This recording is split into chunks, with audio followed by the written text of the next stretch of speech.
I'm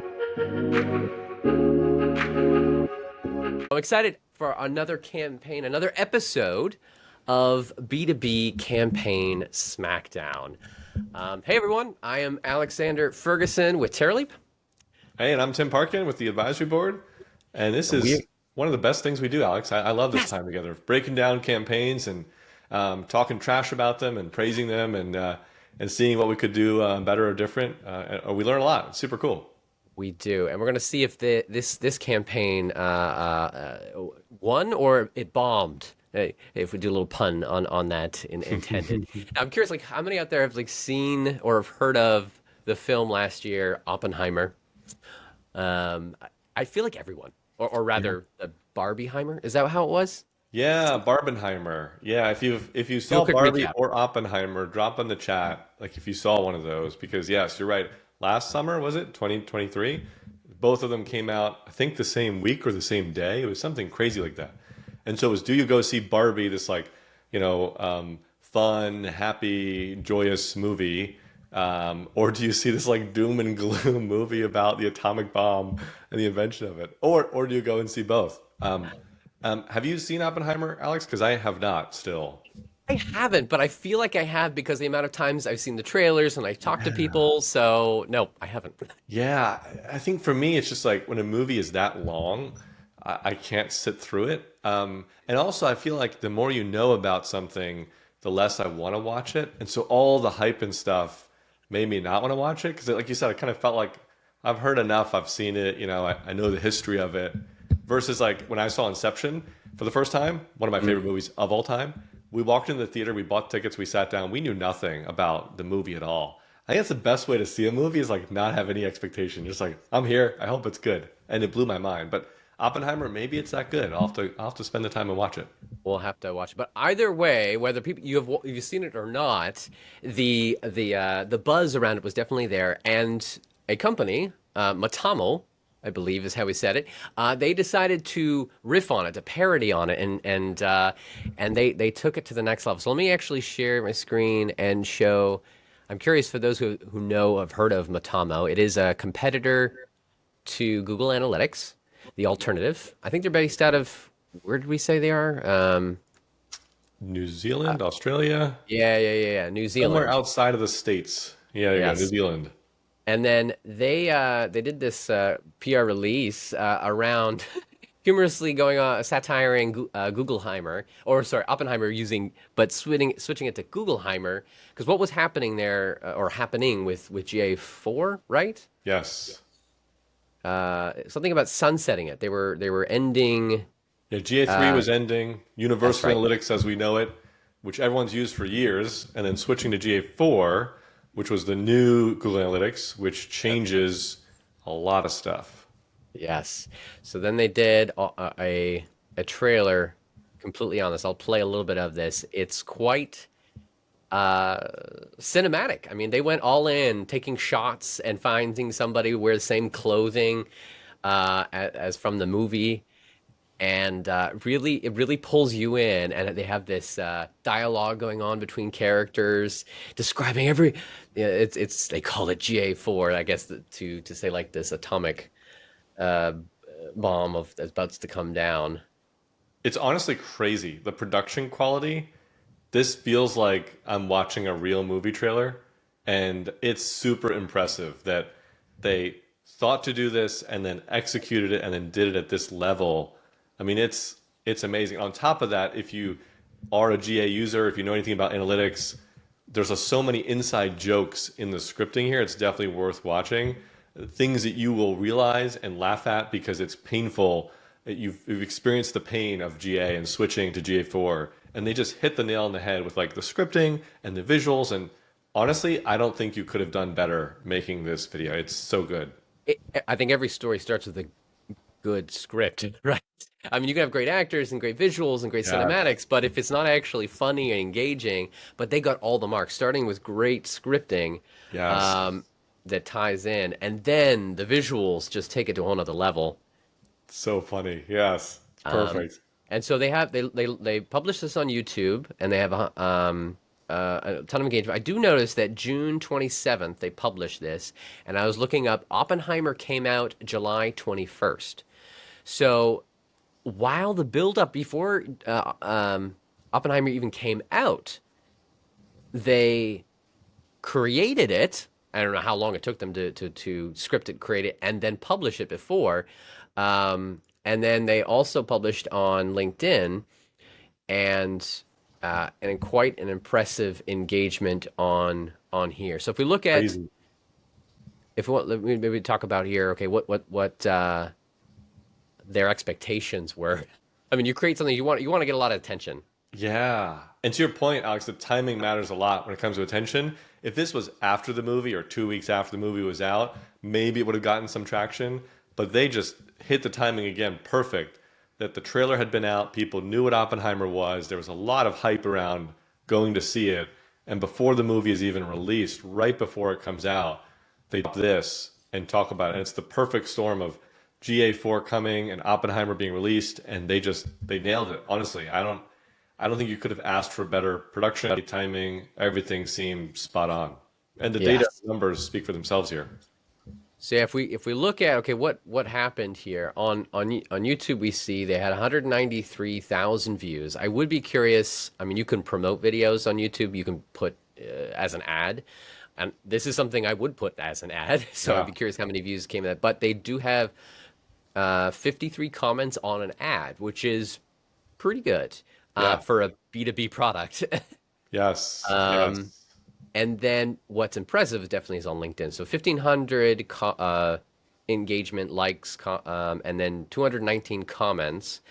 But what catches me is the reposts. 465 reposts.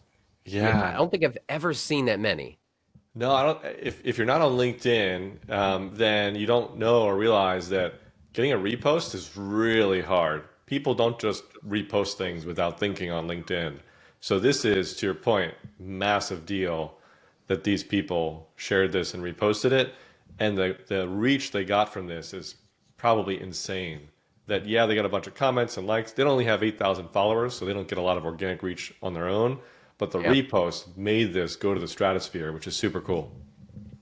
That I think is a great definition of when you start to look, okay, was it successful or not? But when we look again, okay, how this is the expectations, they knew that a movement was happening with Oppenheimer and or Barbieheimer, Yeah, Barbenheimer, yeah. and be able to capitalize on that, making it very relatable with those frustrations and timing. Yeah, and then the results. So let's talk about our thoughts on this. Do you want to break down the way we Yeah. look at campaigns, the rubric? Yeah, absolutely. It's so cool. So for those of you who don't know, we have a rubric where we break down these campaigns. There's a couple criteria. First, we look at the freshness. Is this something from the past or is it new? The timeliness, is this something you can keep doing or is it, a one-off thing? The vibe, did people like it or not? How polished was it? The return on effort, and is it how much distribution did they get? So let's start off, Alex, if you want to pull up the slides Yes. here and we can talk about freshness. Is it retro? Is it old school? Or is it forward thinking? What did you think about this, Alex? For me, I definitely think it was forward thinking. Forward thinking Yeah. for sure. I think there's no disagreement there. This is not something everybody's doing.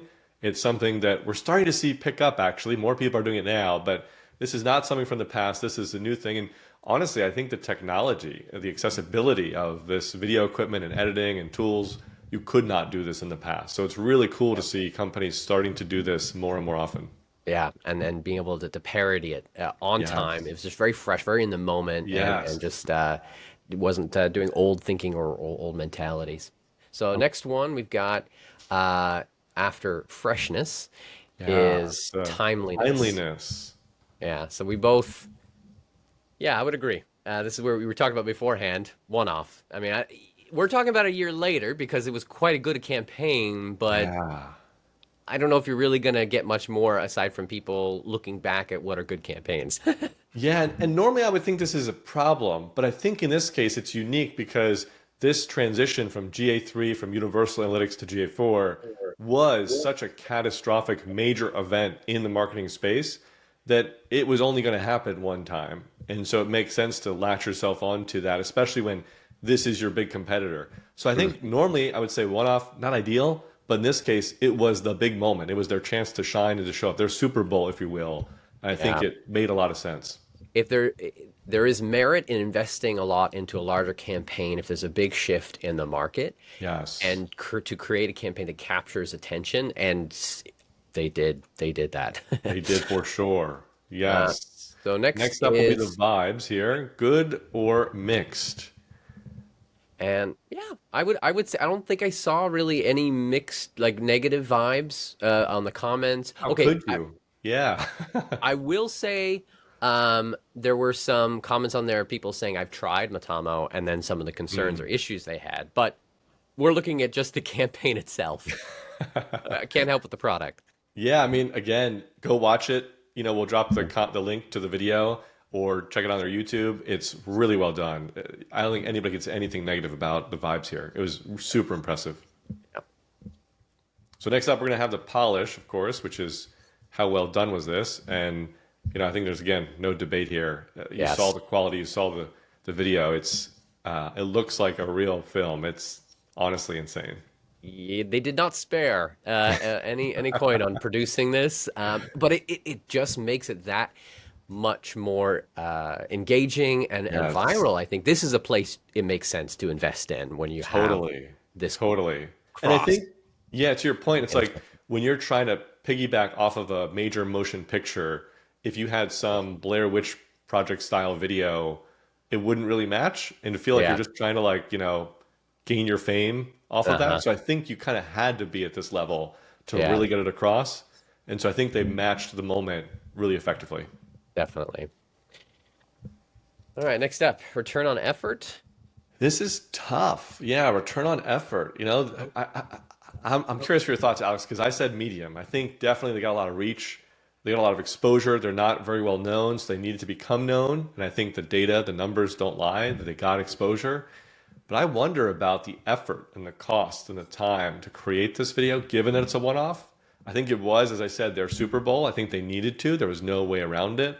But I would be curious to understand what was the cost here and how did that translate into actual signups, trials, new customers? I I'm going for worth it because I'm going to make some assumptions that they were had a they have a good product, and so people they have a free option, et cetera, get them in the funnel, and Yeah. that turned into paid customers. So I'm going to assume they have a good product. Yeah. And therefore it was worth it to get the splash in the market and get the Yeah. attention.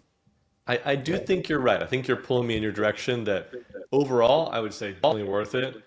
I question because the production quality is insane, but maybe they had people to work with. It says at the end who made it, Umalt, I believe, who they partnered with. So yeah, maybe it was more worth it. Distribution.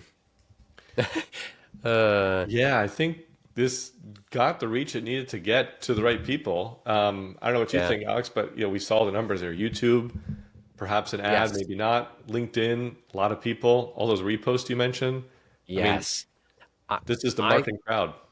off like a few of the campaigns we've looked at, some of them are just LinkedIn, so that's pretty narrow. But the fact that they did LinkedIn, they've done YouTube, and they did a post on their blog, and I imagine they probably emailed folks out about it, and then Yeah, just the additional reposts and reach, I yeah, would say this got a very wide distribution, yes, a lot of yes. opportunity.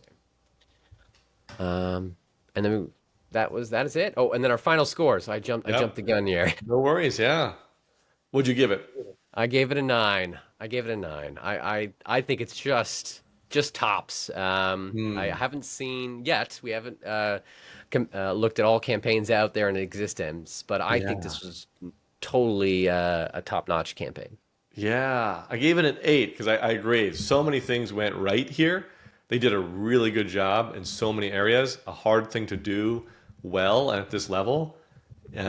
I wonder about some of the things we can talk about in improving it, and what would push it over the top. What would make it, a 10? And I think one of the things, and they even showed in their video, is the countdown that GA had. That Google Analytics was reminding people, "Hey, you have 16 days left," and it would count down.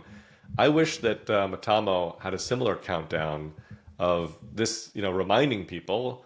that GA is about to blow up and that you better switch and have a good option and get used to it now because this isn't the type of thing you just switch on a whim.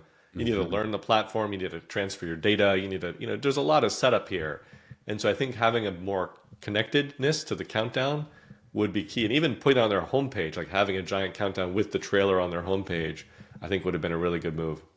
Connected to that, I think it would have been a good use cases to have a landing page that Mm. was like a movie-esque screening Yes. page, like a poster like a movie would have. But instead of here's where you go watch it, they would then have details on what to do next. Yeah. And they'd have the countdown timer on there and everything, like you suggested. But this could provide an opportunity of easy sign up, moving folks into the sign up, or to download helpful thing, or just like get additional bloopers or deleted scenes from the trailer, and then they could capture their email. I think that would have been so I love powerful. that. Yes.